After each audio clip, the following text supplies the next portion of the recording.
Well, I remember the first time I ever played the Madden video game. I was over at a friend's house, and for the first several minutes, I was terrible. I just didn't understand how the controller worked. But after a while, I started to figure it out and started to get some momentum. And then after several minutes, I got some traction, baby. I started throwing these little 5-yard pass plays, and I was making yardage every play, and I started marching the ball down the field. It was happening, and then all of a sudden, the game stopped. And I remember looking over at my friend like, what just happened? And I remember he looked at me and said, "You are an idiot." And I said, "What?" He said, "Man, did you not notice it was the fourth quarter?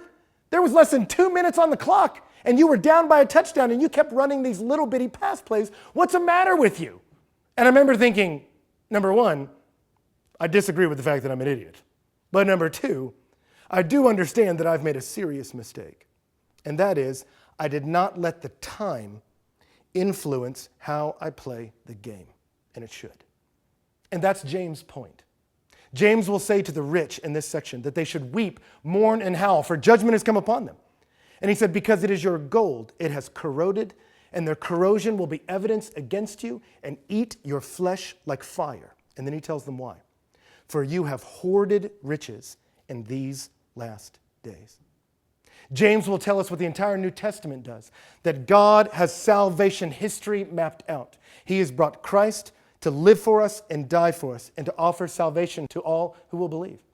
And all that remains in his calendar is for Christ to return to judge the earth. And so we are living in these last days. And in these days, we should reflect Christ's priorities, namely his love for people. God loves people.